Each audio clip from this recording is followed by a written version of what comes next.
back in the comfy lounge. Hello. We fixed all of our audio problems from last time. There's not any issues. Like the instant that you said that, I couldn't. I expected it to all come flaring back. Well, if they did, I could fix them. So there you go. This is Two Millennials Talk. I'm Keon Rose. I'm Russell Stroud, and we kind of have Janelle. At times. Keon, is Janelle there? Is she there? Am I here? Yeah, you should be. You're Did okay. I make it? Yeah, Am you're I good. present? Just remember to talk right in the microphone this time. Like that. Yes. I mean, I'm basically eating a lollipop. Okay. Okay. It works. Cool. We're all good. You know, the thing, I don't want to interrupt you, but it's something I noticed that radio people always do when they're like shuffling around their papers is they do. We have a lot to get to today. I A lot to get to today. right. Which I keep my papers low and away from the microphone. Yeah. But if you ever hear me say that, and I do say it fairly frequently, Everyone does it. that is exactly. We've got a lot to get to today because yeah, no, that's. Shuffle. I've tried to find different ways to say it. It's going to be a loaded show. We've got so many things to talk about. You got to be a radio professional about it, and not tell. Is it professionalism or is it just laziness at that point? A little bit of both. Lazy professionalism. Ooh, that's our profession after all. We're just really lazy. Ooh. Yeah. I mean, you talk for a living. There are people out there who work in coal mines. My great grandfather worked in a coal mine. I have. Almost entirely. No, I mean, I thought they were one of like the target groups in this election season. I've just found it very interesting. Like, you know who I haven't heard about? The Asian. I haven't heard anything about Asian. I heard about South Korea and China. China a lot. Lots of China. I lied. Just kidding. I was like, man, congratulations. You made it out of the mud scuffle. Nobody makes it out. Nobody's safe. Nobody makes it out of this dirty fight. Everybody's being like, we've got two major candidates, and they're pulling everybody down with them. Can we leave black people alone? Can we leave the inner city of Chicago? That's like 50% of the population. That's like most of the vote. Can we leave Mexicans alone? No. Well, we should, but we don't. Can we just leave? Can we leave Russia alone? We should, but we don't. That's another one. Also a bear that we should not be poking. Literally. But alas, we are poking it. Alas and alack. Poking at you, Putin. And this time, not laziness, not shuffling through notes, but we do have a lot to get to. We actually do. I took a lot of notes, and you took one. I took one note, but I did research on the notes that you had. So again, I am. This is the second week in a row that I am fully armed and prepared. Congratulations! And we're also both looking at the same notes now instead of me hoarding them over here, so you can't see them. Like it's some kind of secret. No, Keon, guess. What am I gonna say next? I don't know. Didn't you get a degree in mind reading? Yeah. I didn't. That was not a degree. Communications is all physical communication, unfortunately. In fact, not even just physical communication. Mass communication is technically what the degree. Like a master of communication? Like mind reading? Isn't mass communication what priests do? Well, they can also do excommunication. That's also a move that they have in their move subset. And exorcism, too. Lots of X's. Priests have a lot of X's. Well, let's use that to roll into one of our topics. Should we? Yes. Shall we? Because Halloween's coming. Very quickly. We're not going to talk again until Halloween. I mean, you and I will, but not with the listener. That's true. So it'll already have happened before. We will not talk to you.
Right.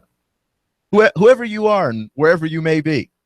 Oh, wherever you may be listening. Just stole it from Colin Cowherd. We are live in Chattanooga. Yeah. It almost works. Almost works. So, scary movies are something that I'm a big fan of. You probably didn't know that, but I'm a big fan of scary movies. I can't do scary movies, actually. 2 out of the 3 saying no. I'm a giant weenie and I can't do it. At least you're not a small weenie. Fair enough. I mean, because there are problems there, I suppose. But look, yeah. I don't do scary movies very well. Yeah. I have like one moment whereupon my father as a child made me watch The Exorcist, probably before I was ready to watch The Exorcist. How old were you? 10 or 11. That's way too young. Yes. Oh my gosh. But he was like, it's just a movie. And I was just like, but it's not just a movie. It's scary. Your mother. Santa Yeah. Claus, the Easter Bunny. Like, and I was trying to, yeah, right? This is not okay. Well, yeah, my house was weird like that. Like, we clearly did not believe in Santa Claus or any of those things. Like, and we watched, well, not we. My dad watched The Exorcist. He liked the movie. Nobody else wanted to watch the movie. Yeah. My mother refused to watch the movie with him. So I got open to watching the movie. And I watched most things with my dad. That's how I came to have my love of sports, was watching those things with my dad. Okay. None of those things caused trauma. The Exorcist caused trauma, man. I was not ready. Some sports might, like if you were 10 years old and you saw De Silva snap his leg, like that would be kind of. Yeah, I would be over fighting sports right now. Yeah. I feel like your dad had you drink super hot scalding tea in like 3.5 seconds. That was another thing that my dad did. Like, he actually did still that? do it for fun. Like that but is he didn't, how he didn't Keon actively consumes his heated beverages. I don't do it for fun. That's just how I drink tea now. For fun and pleasure. Right. That my dad can drink tea like hot. Like you pour it out of the kettle into the cup and then he drinks it. And it didn't seem to ever bother him. And when we woke up I'm Adventist, so we woke up on Saturday mornings for church. Sure. We woke up on Saturday mornings for church, and you'd make yourself some tea to drink it, but you'd wait for it to cool down first, like a normal person. And he's like, "Why are you wasting time? You need to go get ready for church. Drink the tea."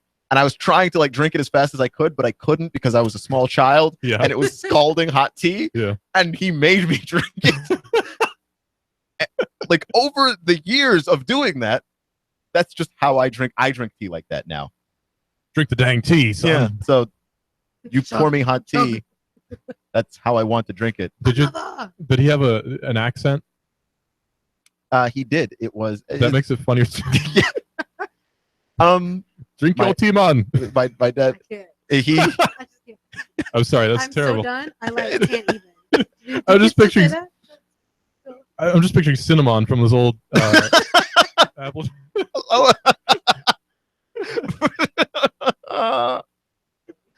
Oh man! Drink your tea, man. Not quite that strong, but yeah.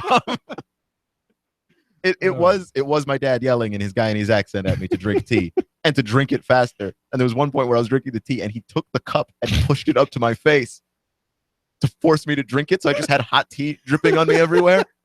So I'm just like, this is that's a horror movie. Did you learn that from The Exorcist? Maybe. Barfing tea everywhere. Right. And just tea spewing all over the place. Yeah, so that basically is why I don't do horror movies. Is my father just ruined them for me. Because he made me watch The Exorcist and I was not ready. And I was trying to like leave. And he was like, no, it's just a movie. You man up and you sit down and you watch this pretend thing on screen. Yeah, I've got that brought back so many memories because I've got a similar story about The Shining. Oh man, which is also horrifying. I was like, probably about 9 or 10, and which is also too early to watch The Shining. And it was my parents' idea, and they just forgot what was in The Shining. And I was like, "Oh, you ready for a scary movie?" I was like, "Yeah," because I love scary movies. I was like, "Yeah." And it gets to the part with the chick in the bathtub, and she pulls back the curtain and she's naked. And my mom jumps up in front of the TV and she's yelling at my dad. He goes, "John, turn it off! Turn off the TV!" Because what we're afraid of is naked women. The funny thing is, everything else would have been fine except for that. Except for that. That's the one thing. Which, by the way, I have a friend of mine that he went to Sweden and hung out and went camping. And people just walk around naked sometimes when they just feel like it. Because nudity in Europe, they do not care. Yeah. Like we Americans, we make a gigantic deal. It's on the TV. Like I remember I watched the Titanic, which is not at all a scary movie, but this the scene where he's painting her. Oh, like a French girl, yeah. Yeah, and that scene started to come up, and my mom was like, "No, you can't get out of the room, boys." And then the part where the ship is sinking and everyone's dying is fine. No, that's perfectly fine. Oh, yeah. Yeah, like she's sitting on a door, which by the way has more than enough room for him to get on. Yeah, and he's sinking to his death at the bottom of the ocean. That's fine. That's almost comical, actually. Body parts. But body parts, no, we can't. We can't do the exposed body parts. No. You can do heads twisting around backwards, upside down, and climbing. Yeah, no, that was truly scarring. That's fine. But a naked body, not appropriate. I cannot do that. I feel like which is weird because like thriller movies I can do. Really? Like if you change the context, like Alien. Really? I can watch Alien just That's fine. Weird. Yeah, there's something about the context that's being basically a slasher movie in space, though. Yes. I'm gonna go with something about taking all of the religious themes and everything out of it. Makes me feel more comfortable with watching that. I can get that because religious stuff makes me a little bit weirded out sometimes myself. You know, because we're both pretty Protestant. Yeah, you could say that. Yeah. So like we're both pretty extreme, and so religious stuff and movies like that, like suddenly they're like, yes, crosses and demons. So, like I have had friends from the islands, even family members from the islands, who have told me that they have seen like supernatural things. Yeah. And they tell us, like, they laugh at. Like I had a girlfriend. She was from the island. They were nurses. There was a night shift, and the standard joke about the island, the nursing island on the night shift. They're sitting there, they're joking around. I think it was a Harry Potter conversation, and one of my girlfriends pops up, and she tells us about how her girlfriend gets up and she's telling everybody how there were curses that were put on people, and people were doing like really. I'm kind of like trying to stay away from the actual things that she said. I don't know if we're allowed to talk about all of that. I don't know. I don't want to touch. I mean, as long as we're not saying really bad words. I don't know. It makes me feel weird to talk about it. Okay. But like just weird things that people were doing like in places that weren't America. And the end of the conversation was pretty much. The end of the conversation was pretty much, you guys in America are like super desensitized. As like Russell is sitting here making faces at me with the microphone. I'm not making that many faces. Just some faces. Just normal faces. Hyper distracted. Anyway, how we in America are like super desensitized to like anything supernatural, and we think it's funny, and we like get all excited about like the third eye, whatever. Oh yeah. But like in other places, stuff like that is a lot more real. It's like novelty for us almost. Yeah. Like voodoo, fun. Right. Well, they used to sell those like little voodoo keychains that kids could put on their backpacks. Yeah. Do you remember those? I had one for my parents. Right, like and the Ouija boards and all that kind of stuff. And my parents had one for me too.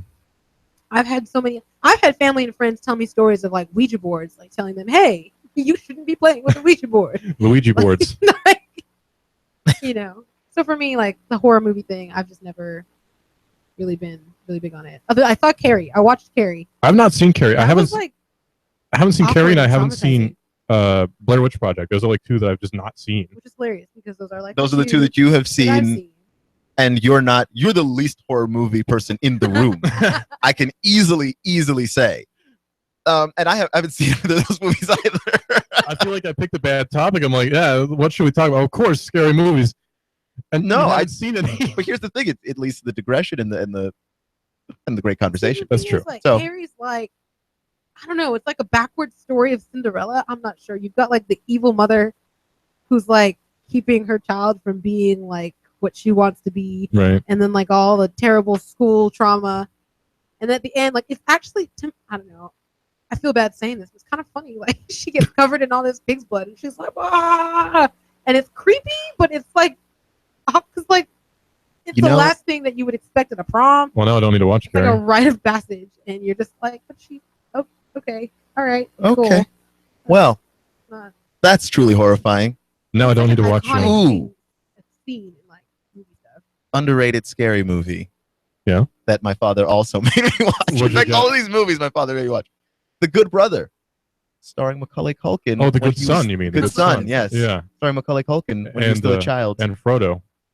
Yes. I can't remember his name. Elijah Wood. Elijah Wood. I can't miss those. Elijah Wood Baggins. Oh. Yeah, that's Frodo Wood. That movie is scary. Because you just have one son that is he's clearly off. Yeah. And nobody else seems to notice that this child is just pure evil. He just looks like a normal kid to everybody else. And I knew kids like him growing up, so it made it even weirder for me watching that. Like that's just like my friend. Huh.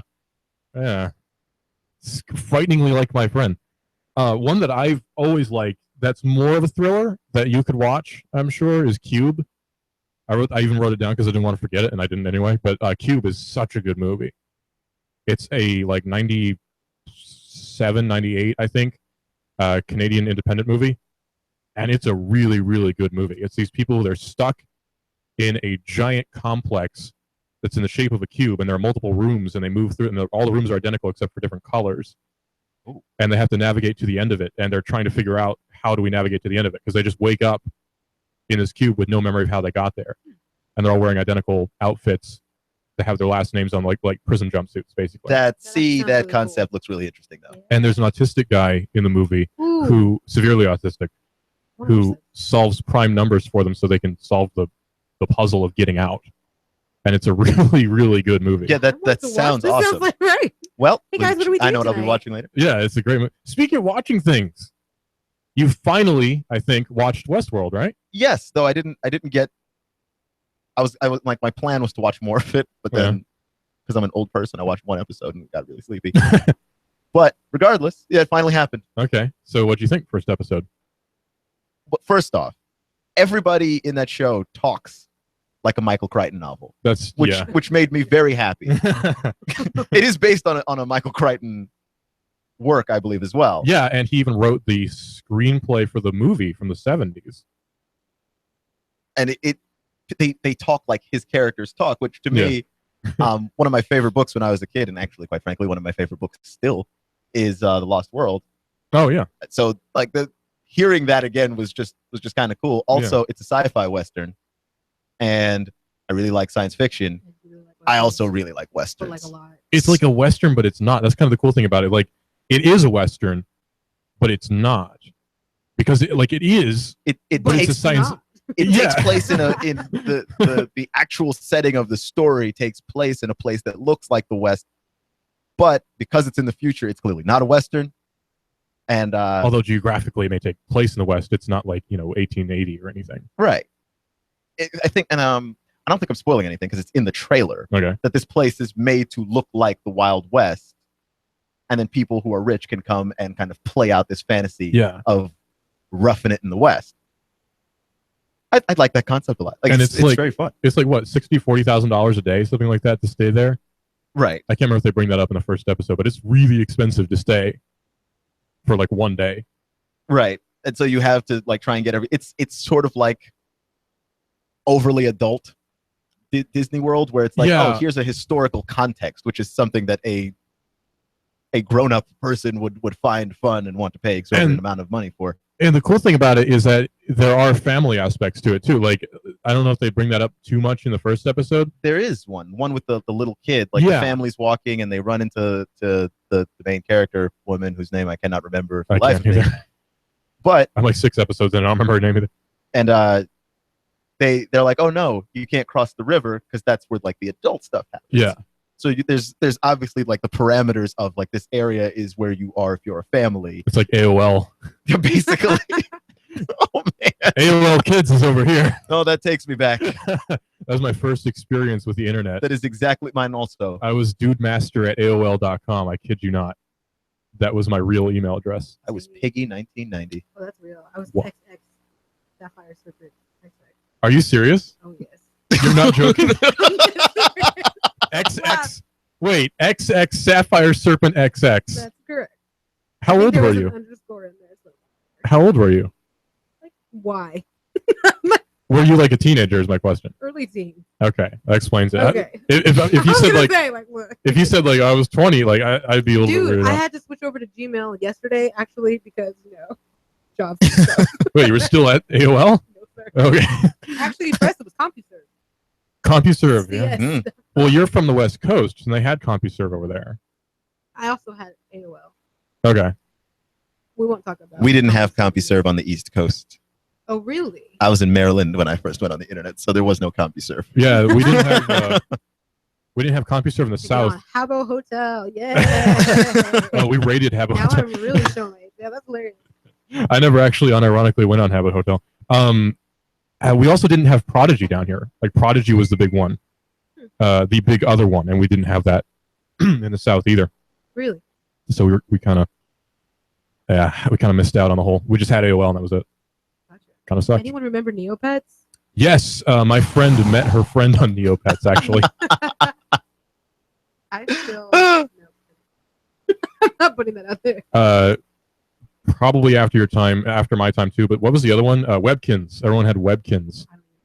Webkins definitely was after my time. Yeah, I remember hearing about it, but I didn't. Yeah, my sister had a few. It was basically Neopets, but made by a different company.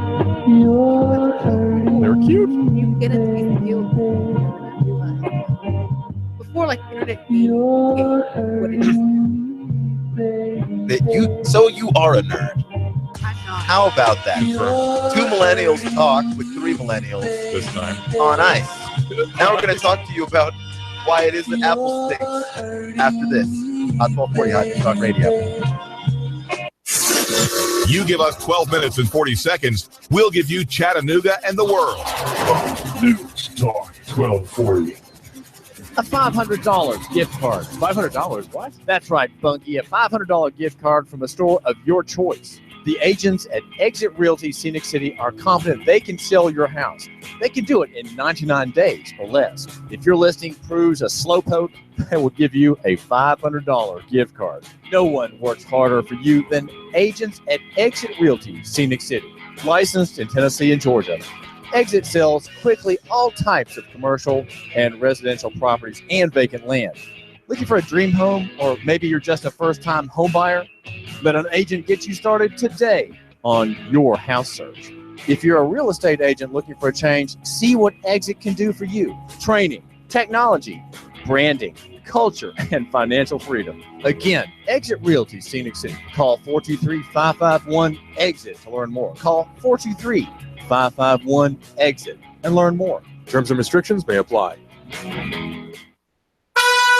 Cash, cash, cash, and more cash. Rick Davis has the cash when you sell gold, silver, diamonds, rings, and jewelry. Sell Rick your precious metals today and lock in your price. Hey, Rick Davis will trade your cash for shiny, brilliant, and heavy gold. Gold cheaper now by $100 an ounce. Join the Rick Davis Silver Bonanza too. Prices so low, the Lone Ranger is bound to gallop in, Kimosabi. Hey-ho, silver, away!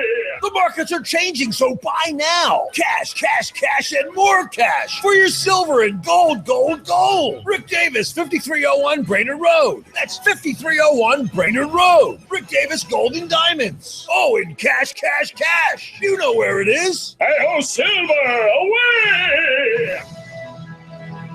You want more business. You want to increase your bottom line. You want to spend less on advertising, imaging your business, and general expenses. You need Trade Bank. Trade Bank of Chattanooga. Trade Bank. Call now to get access to nearly 400 local businesses. Trade Bank. Call 877-2202. 877-2202. Trade Bank. You want to increase your cash flow, your competitive edge, attract new customers, and build a loyal customer base. You need Trade Bank of Chattanooga. Call right now. 877-2202. When you join Trade Bank, you'll get the benefit of free advertising in our monthly magazine, tradebank.com, emails, and mailouts. Join Trade Bank now and receive your Trade Bank debit card with trade credits to spend any way you want with our wide variety of Trade Bank partners. For almost 30 years, Trade Bank has been your voice for small business, a member of the American Bankers Association, and in good standing with you. Trade Bank of Chattanooga. Call now for a free consultation, 877-2202. That's 877-2202. Trade Bank of Chattanooga. Expect fair to partly cloudy skies to continue through your nighttime. Overnight lows into the lower to middle 50s. For Friday, lots of sunshine returns, a nice day, but warmer, highs 80 to 82. For the weekend, more sunshine, getting even warmer with highs each day, 82 to 85. Glass Farm Nursery is the largest pansy and viola supplier around, with flats now only $14.99 and a huge selection of first quality 8-inch mums only $4.99. That's Glass Farm Nursery, Highway 11, 4 miles south of Trenton. And I'm Storm Team 12 Chief Meteorologist Patrick Ward. On AM 1240, Hot News Talk Radio. Hot News Talk 1240. AM 1240. Hot News Talk Radio. With your chance to win $124 in cash and $124 in food every week with the Hot News Talk Radio 1, 2, 3 NASCAR contest. Hot News Talk 1240. All you have to do is guess who's going to be first, second, and third place in the upcoming NASCAR Sprint Cup race. If you guess it, you'll hear your name live Monday morning at 11:30. Then call AM 1240 Hot News Talk Radio to win. Enter your guess right now at Rick Davis Gold and Diamonds, 5301 Brainerd Road, Chattanooga. Diesel Off-Road Technology Saudi Daisy. For your four-wheel drive and truck needs. Stuff and upholstery with premium rubber foam. Amigos Mexican Restaurant next to Staples and Hickson. Drink specials during the race. Cell Surgeon, the Broken Screen Doc. And Shooter's Supply, 4824 Hickson Pike in Hickson.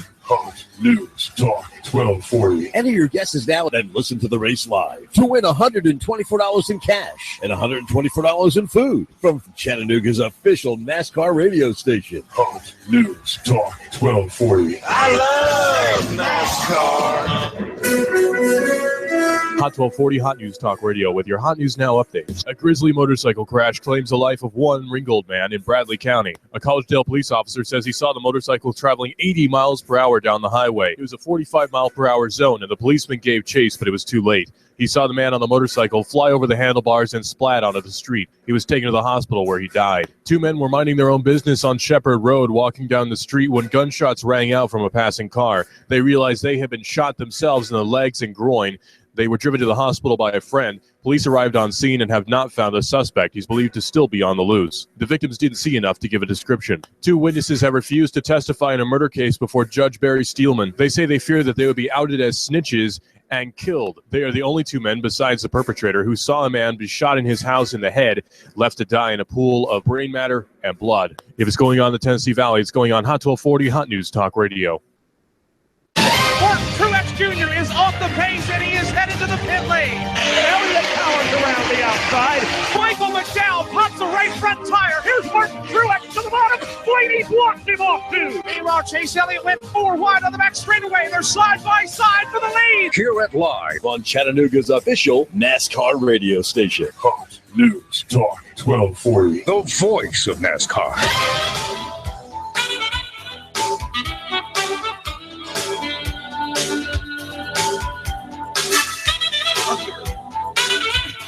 We are on the air.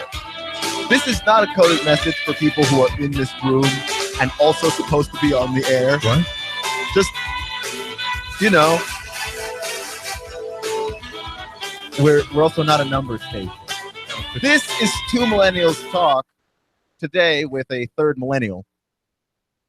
And we had a little trouble coming back from break, the snafus. And you know why we had trouble coming back from break? Because we had to figure out a selfie, which if that's not the most millennial thing that ever happened. Important. The It's more like an Ussy. Ussy? That's my nickname. Hey, Ussy. Don't use that again. Can I call you Ussy? No. You can't call me anything. Did you say your nickname was Aussie? My nickname is Can I call you Tater? I am Black Mamba. You cannot name yourself on this. Right. Which we were having that conversation earlier about nicknames and how you cannot give yourself nicknames. You whatever nickname people give you, and the nickname sticks. That's what you got. I mean, that's just what it is. That's your nickname, not what you decide is cooler. Exactly. Unless you're Kobe Bryant, who nicknamed himself, and we just let him get away with it. His real nickname is Shots McGee after a college incident, but unfortunately he decided to not go with that. He decided to call himself the Black Mamba. Yeah. And then we just rolled with it. Shots McGee is a much better name for him, though. It is a better nickname and a more accurate description of what it is that he does in life. Right, yeah, shots and shots. Like Kobe Bryant, to me, is an interesting guy because he's the one guy that we've let get away with everything. He nicknamed himself, and we let him get away with it. Kobe Bryant got in this weird photo shoot that looks bizarre. He's dressed in all white. Is this some like artsy Tokyo thing? Oh, it's super artsy. And it was a friend that wanted to do it, so he let it happen, and then the pictures just looked really weird. And he looked shiny for some reason. Oh my gosh. Like it's just a weird photo shoot. I'll post it on the Facebook page and weird everybody out because I please don't want to be weirded out alone. And then Kobe Bryant, early on in his career, when Kobe Bryant also decided he wanted to do music, had a rap album. Oh. And it was awful. Is this like Bruce Willis's rap album? It is quite a lot like Bruce Willis's rap album and Mark Wahlberg's rap album. Well, at least Mark Wahlberg started out that way. That's true. Mark. He sort of transitioned into acting, not the other way around. But Kobe Bryant wanted to do music, and it was horrible. Oh, Kobe, stop. It was bad. Kobe, and he buried it. Kobe Bryant has found a way to destroy almost all traces of that album, basically ever existing. If you want to go out and find it, you can find it. It's probably on SoulSeek. Oh, that's have the NSA. Well, we're gonna. Julian Assange has released the documents. Right. Julian Assange on WikiLeaks has released Kobe Bryant's rap album. You know, I like to think that in 10 years I'll be 31, going on 32, and I'll listen to this back and be like, Julian. Oh, I remember Julian Assange. Wow, that was fun. That was a fun time in American politics. You just go on WikiLeaks. Wow, truly a timeless show. There's no way that anything we're saying can be dated at all. Well, speaking of timeliness, should we get into the MacBook and why it's... Should we do MacBook or should we go do Disney on Ice? Let's do Disney on Ice because it's shorter and MacBook's got a lot to talk about. That was a funny anecdote, Disney on Ice. Yes. So I guess I'll start because you come in like halfway to what actually happened. So I was driving to pick up my dad from work, which I do sometimes, just car stuff. And I happened to drive right by University of Tennessee at Chattanooga, at UTC. And we have in Chattanooga McKenzie Arena, as you know, and formerly known as the Roundhouse. If you're an old timer, you know that. And they had a lot of people at the Roundhouse. So I'm thinking, okay, what's going on? Now this is like they have all the basketball games there. They have all the big concerts are there, unless they're at the Tivoli. But basically anything that's anything is at the McKenzie Arena at some point. So I see that there's a huge crowd. I park probably illegally in student parking, but I look young enough to be a student, so whatever, and run over and trying to figure out what's happening. So in the middle of this, I call you, Keon, and I say, Keon, do you know if there's any big sporting event happening at McKenzie Arena? And you said, no, not that I know of. And I also began to panic because I was like, wait, there's a sporting event happening and I didn't know about it. That's weird because I know that basketball season hasn't quite started yet for the Mocs. And it would be a big deal because, they made the NCAA tournament last year. I mean, they're a good team. Mocs are kind of a big deal here, yeah. Yeah, I mean, they're the best team in their conference for sure. And they probably will make the tournament again. They return all their players and they got a lot of other good players. So I'm like, okay, if the Mocs are playing and I somehow did not know, I will be very upset with myself. Tennessee has a unique situation, just as a side note, where the Mocs are on par with UTK's team, the Lady Vols, and the Vols. That's a big deal.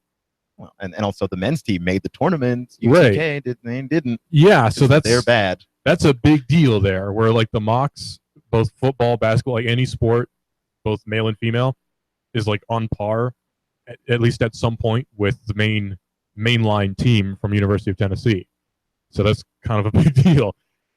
But so I started to panic, and then you got up to the building. I walked up to the building, and actually I was a little bit across the street. I was at I don't know the layout of UTC because I never went to college, but I went to Chat State once. I sat through one class about Spanish, and I hated it. But I saw that there were a bunch of people walking around, and I ran up to this guy while I was on the phone with you, and I said, hey, you know what's going on at McKenzie Arena? And he says, I think it's Disney on Ice. So, yeah, it was Disney on Ice, and I felt really bad for calling you about Disney on Ice. I felt relief.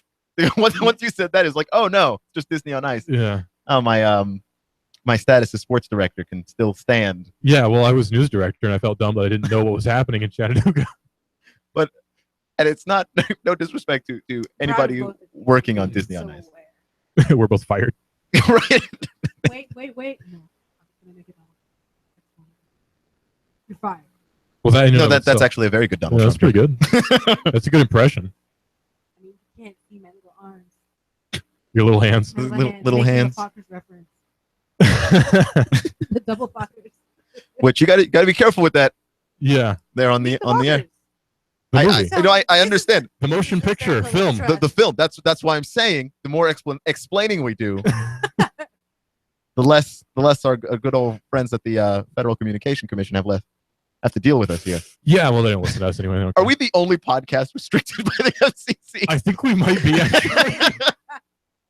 Because we're also live on the air when we do this. Yeah, people might not realize that if you listen to the podcast on SoundCloud or iTunes or Google Play, or if you're on Podcast Addict, we're on that. We are Two Millennials Talk on all of those platforms. We're actually on the air, as in live, when we're recording this. So we're both recording and we're also like live on the air. And things might sound glitchy in the recording. They don't on the air, I can assure you. We take into account like everything about what goes out on the air, but sometimes the recording process gets a little bit weird. But on the air, everything sounds choice, but sometimes it doesn't in the recording process. Which, we just have to kind of live with. Yeah. There's a lot going on. But I don't know. People seem to like it. They're forgiving us. For now. For now. Yeah. So let's move on to Apple. Okay. Start us out on Apple. Okay. So Apple released the new MacBook. I wrote down the sizes actually. The 13-inch and 15-inch MacBooks. Brand new MacBooks. Which is usually in Apple land, and I suppose this time as well, pretty exciting time. Yeah, if you're an Apple fanboy, you're all into that. And I'm a former Apple fanboy. I'm a reformed Apple fanboy. I have because when I first got my MacBook, I was one of those guys. I liked the sleekness and the design of everything, so I bought into it. Yeah. Well, you grow up. I'll be fair to you. The white MacBooks are actually decent. They're not bad computers, and the early aluminum ones are not bad computer. Really, like they're not bad computers. It's not like the computer itself that makes me angry. It's the cult of personality behind the computers that makes me angry. It's the cult of personality, and it's the price tag. I think that they're good computers. They're just not good for what you're paying for them. Like what's inside the machine is way less expensive than what you are actually paying. And Apple's got to make a profit. That makes sense. But the way they go about things, especially with like their marketing wank, which is really good. Like Apple pays billions of dollars, I'm sure, for marketing nonsense. Yeah, people fall for it really easily. Yeah, unfortunately, they've got it, and I think that was one of the things that they were definitely really good at early on. But once I started using my MacBook and sort of became more tech savvy in my time having my own personal computer to just kind of dink around with, I realized I was pretty much restricted by everything in the software. I mean, everything. If it's not a .dmg, you can't use it. Sorry, buddy. Basically. So then you get into weird stuff about, well, how do I convert it? Yeah, it gets bizarre and weird and way too time consuming. I don't know necessarily that a lot of the stuff I've done to my computer is even worth the trouble in retrospect. But well, your computer's like half as old as I am. So. Yeah, it's lasted. It's made it. Yeah, that's kind of odd to think about. I've never thought about it. Well, wait, how old is your laptop actually? When did you buy it? I bought my laptop in 2008. 2008. I was like 13. Ish. Almost half. Yeah, nearly. So I was a young boy. I was prepubescent almost. My voice was changing when you bought that laptop. I bought that laptop. So there's a nice, wonderful way to think about that. Yeah. Russell, his voice was not yet news directory when I bought my Mac. Funnily enough, actually, my voice has been about the same since I was like 12 years old. Like no exaggeration. Just one day was different, and I was like, oh, okay, that was kind of cool. I don't. Prodigy as well. Yeah, I was a prodigy. Stop drinking, Janelle. Listen, all right. I will Uber home. The guy that did the voiceovers in the movies in the 2000s and 90s. Yeah. He said that basically happened to him. He was 12 one day, and then his voice dropped, and that was it. There was no process of puberty. Yeah. His voice was just deep one day, and that was it. It's kind of cool, actually. It's a great advantage on the phone. People call, especially from your internet service provider, and they ask for your dad because of illegal movies, and you answer the phone. Is this Mr. Stroud? Yes, it is. How can I help you, sir, from Ringgold Telephone Company? And he goes, well, we have a bit of a problem. I'll talk to my son about this. And I really did say that to someone who worked at RT. I was like, I'll talk to my son about this. Thank you. And those were the days. There were benefits. Before then, I sounded like my mom. Oh, man. Yeah. Well, yeah, which I don't know exactly. That takes a lot more confidence to pull off. I'll talk to my son about this. But so back to the MacBooks. Yeah. Apple, the new MacBook has got some interesting changes in it. And to me, the one thing that Apple, I think, always had that they've always gotten right, regardless of whether or not you were a Mac person or not, is the aesthetics. I think the aesthetics were always something that they got correct. Except for the trash can Macs, you are absolutely right. That's true. Even though those are actually better, if you look at what's inside. Oh yeah, they're amazing on the inside. They look like trash cans, but you can't change anything in them. Right. I think you can change the RAM, but good luck putting a new video card in there. Yeah, have fun. Fair. But I think my point is that their best machine is actually their worst designed. Yeah, isn't it? I never really thought about that. I read threads on online forums where they're always, going crazy about the old aesthetic of the Macs, and everyone loves the 20th. I think it's the 20th anniversary Mac. It's a G3. I'm wanting to say, running Mac OS 8 or 9, and the thing looks amazing. Have you seen Serial Experiments Lane at any point? Yes, that's the first computer she has. That's true. Yeah. Yeah. So that thing, it's good enough to be in an anime. It's a pretty good. So there you go. And I went to for college, at least initially, Southern Adventist University, which their graphic design department is insane, and their film department is amazing too. Yes, and they're in the same building on the same floor, and they had those computers. Oh yeah. There when I first got there. Those are expensive, dude. Southern can afford it. That's They all I'm gave going to say about that. They gave the old ones away. They did, and they did so for at least a few of them in an art contest, which my friend basically did enter this graphic design contest to win that computer. He got close, but I don't think he ended up winning it. But that makes me mad. I put together some like vaporwave art, and they're like, "Yeah, man, I call it 2600." Just based on pure pretentiousness, I think I'd give it to you. Yeah, probably. I mean, you'd sell it. Well, they find out I'm Presbyterian, they take it right back. Take it right back. No, we said Adventist. So, yeah, that computer is. If you are a Mac person, even if you're not really, it's the computer that, like, design wise is the prettiest of all the computers I think they've ever made. But the new MacBook has a lot of dumb features. Most of them I understand because like Apple proprietary, but the one that makes me the angriest is, I'm going to call it the VMU from now on because it totally is. The Dreamcast had the memory cards that plugged in that had the little screen on them. The visual memory unit, it was called. Yep. And I am going to call that screen the VMU from now on just to make people upset because it is that. So you refuse to call it the touch bar. That's a stupid name. That is a stupid name. It's a really dumb name. And it's, why they do that?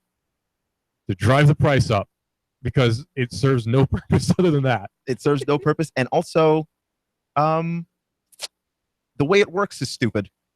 I don't like it. Yeah, because there's still a function key on the keyboard, but it's supposed to replace the function keys, and it's like, come on, man. And it kind of locks you into whatever program it is that you're running. It's supposed to have a number of different things that you can press and go back. Mm-hmm. The problem with that is, first off, my brother had a MacBook as well that he bought after me, and that was the MacBook that they had where they had the touchpad also be the mouse clicker. And if that thing breaks, it's over. It broke for him. It always broke. So yeah, my thing with the touchpad is it looks exactly like that. If the touchpad breaks, you're done. Yeah, you are done. I was thinking about that too. If the touch bar like cracks, it's over, dude. And that's like how much is it? I wrote it down somewhere. It's like $2,800, something like that. That's like the price of the new computer. And that, of course, that's for the 15-inch one. But like the biggest one, like you could buy a decent used car for that. You could buy yourself like a mid-2000s Nissan Altima or you could buy the new MacBook.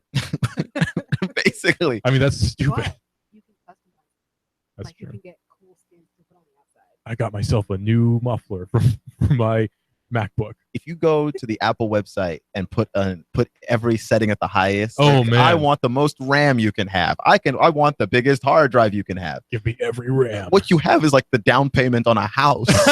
But by the time you're finished, It actually is, though. I'm not kidding. No, I'm not kidding. Yeah. I've done it. I've gone through and just clicked through to see what kind of machine would come out on the other side. A nice machine that would cost you a house. Yeah, and like hardware aside, or no, like if you think only of the hardware, it's not worth that at all because you could buy all of those parts and put them together yourself for like half the price they're charging you. Like a fraction of that cost. I mean, you go and get a car modified. Yeah. You pay for parts and labor, right? Yeah. So this is inflation for labor. But they're not building your computer by hand. It's labor and it's PR and it's design and it's marketing. It's like And it's the ability to go and buy items to customize your thing anywhere. it's like Ghostbusters when that movie tanked and people wondered why. It's because they spent zillions of dollars on marketing. They spent almost like half the movie's budget on marketing. That's the thing with MacBooks, though, is they spend so much money on marketing and R&D and everything else that like they have to include all that in the price of the computer, and that drives the price of the computer and the phone and the tablet way up, way higher than it should be. But you want a computer that's more Deadpool and less Ghostbusters. Deadpool would have been a flop had Deadpool had a giant budget. It never had that. Mm-hmm. People just wanted to watch Deadpool. So people went and watched Deadpool. You didn't really have to advertise a ton. Mac has the pull Deadpool. to be able to the Deadpool. The Deadpool. That's what that bar is. It's all good for. To be able to make that type of a thing. Yeah, You know? easily. It's a household name.